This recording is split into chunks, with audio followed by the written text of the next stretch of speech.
Assalamualaikum warahmatullahi wabarakatuh. Di video kali ini kita akan belajar mengenai logaritma. Yang pertama, pengertian logaritma. Logaritma merupakan inverse atau kebalikan dari eksponen. Masih ingat apa itu eksponen? Eksponen disebut juga dengan bilangan berpangkat.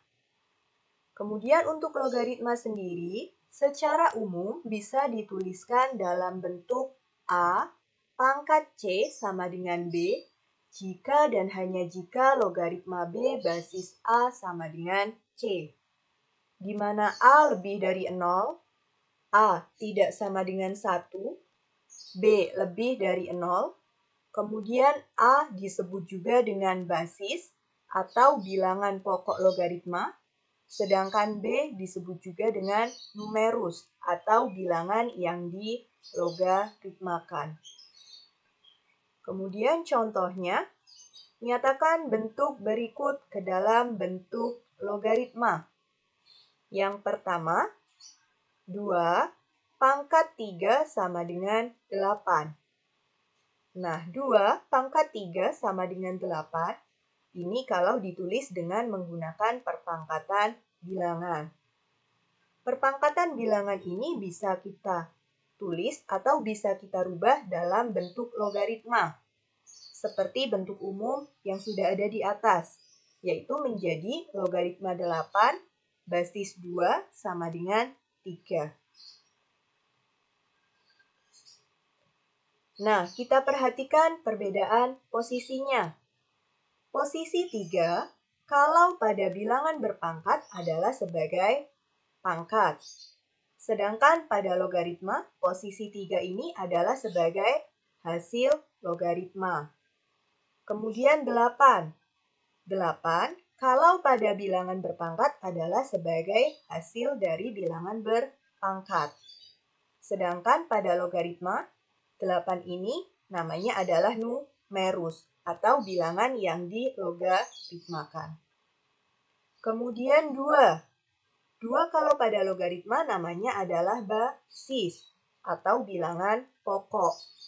Sedangkan pada bilangan berpangkat namanya juga sama, yaitu basis atau bilangan pokok. Jadi, di sini ada 2 perbedaan, yaitu posisi numerus dan hasil logaritma. Perbedaannya ada pada angka 8 dan 3. Atau supaya lebih mudah untuk dipahami, hasil dari logaritma 8 basis 2, caranya seperti apa, caranya bagaimana, itu bisa kita cari dengan cara 2 dipangkatkan berapa supaya hasilnya adalah 8. Nah, 2 dipangkatkan berapa supaya hasilnya 8? Berarti pangkatnya adalah 3. Jadi hasil dari logaritma 8 basis 2 itu sama dengan 3. Kemudian contoh yang kedua, 3 pangkat negatif 4 sama dengan 1/81. Contoh yang kedua ini merupakan contoh untuk yang bilangan pangkat negatif. Masih ingat tentang bilangan berpangkat negatif? Bisa dibuka lagi untuk sifat-sifat bilangan berpangkat. Untuk yang contoh kedua, jika diminta dinyatakan ke dalam bentuk logaritma, maka menjadi logaritma 1/81 basis 3 sama dengan negatif 4. Hasil negatif 4 dari mana? Bisa kita cari dengan cara 3 dipangkatkan berapa supaya hasilnya adalah 1/81. Supaya hasilnya 1/81, maka 3-nya dipangkatkan negatif 4. Kemudian contoh yang ketiga, 10 pangkat 4 sama dengan 10.000. Jika diminta dinyatakan ke dalam bentuk logaritma, maka menjadi logaritma 10.000 basis 10 sama dengan 4. Caranya masih sama, yaitu 10 dipangkatkan berapa supaya hasilnya adalah 10.000. Supaya hasilnya 10.000, maka 10-nya harus dipangkatkan 4. Sehingga hasil dari logaritma 10.000 basis 10 itu sama dengan 4. Kemudian yang selanjutnya kita masuk ke sifat-sifat logaritma. Sifat-sifat logaritma berikut berlaku dengan syarat P lebih dari 0 dan P tidak sama dengan 1, A lebih dari 0, B lebih dari 0, dan N adalah anggota bilangan real. Sifat yang pertama, logaritma A kali B basisnya P sama dengan logaritma A basis P ditambah logaritma B basis P. Perhatikan perubahannya atau posisinya. Di sini A dan B adalah sebagai numerus. Kemudian basisnya sama, yaitu sama-sama P. Maka karena basisnya sama, nanti di sini A dan B-nya dikalikan. Tapi syaratnya itu tadi, basisnya harus sama. P-nya itu nilainya harus sama. Kemudian sifat yang kedua. Sifat yang kedua ini hampir mirip dengan sifat yang pertama. Perbedaannya hanya pada tanda positif dan negatif. Nah, tadi kalau pada penjumlahan, maka hasilnya adalah perkalian. Kemudian karena sifat yang kedua ini adalah pengurangan, berarti nanti berubah menjadi pembagian. Seperti itu. Kemudian sifat yang ketiga, logaritma A pangkat N basis P, maka nanti di sini perubahannya adalah pangkat dari numerus pindah ke depan, kemudian dikalikan dengan logaritma A basis P. Kemudian yang selanjutnya sifat keempat, logaritma B basis A itu bisa kita rubah menjadi logaritma B basis P dibagi dengan logaritma A basis P. Di mana P-nya di sini adalah sembarang bilangan. Selama bilangan itu adalah anggota dari bilangan real.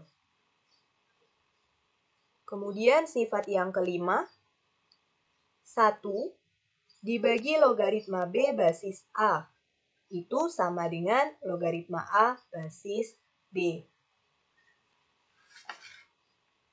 Kemudian sifat yang keenam, di sini pangkat dari basis adalah N dan pangkat dari numerus adalah M.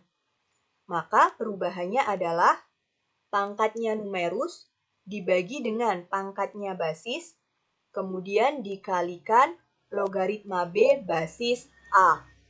Atau di sini berarti pangkatnya numerus kita letakkan sebagai pembilang dan pangkatnya basis kita letakkan sebagai penyebut. Kemudian sifat yang ketujuh. Sifat yang ketujuh ini logaritmanya sebagai pangkat. A dipangkatkan logaritma B basis A. Itu sama dengan B. Kemudian sifat yang kedelapan, logaritma 1 basis P sama dengan 0. Dari mana kok hasilnya 0? Nah, perhatikan. P dipangkatkan berapa supaya hasilnya 1? Pada perpangkatan sudah dipelajari bahwa P pangkat 0 sama dengan 1.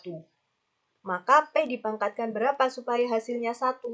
Maka jawabannya adalah 0. Sehingga terbukti bahwa logaritma 1 basis P sama dengan 0. Kemudian sifat yang ke-9, logaritma A basis A sama dengan 1. Kok bisa hasilnya 1? Kita perhatikan lagi. A dipangkatkan berapa supaya hasilnya A? Ya berarti pangkatnya adalah 1. Karena A pangkat 1 sama dengan A. Kemudian sifat yang terakhir, logaritma A basis P dikali logaritma B basis A. Perhatikan antara logaritma yang pertama dengan logaritma yang kedua. Jika ada kesamaan antara numerus logaritma yang pertama dengan basis logaritma yang kedua, maka ini nanti seperti melebur gitu. A-nya hilang, dan berarti sisanya adalah tinggal numerus B dan basis P. Sehingga hasil dari perkalian logaritma ini nanti adalah logaritma B basis P.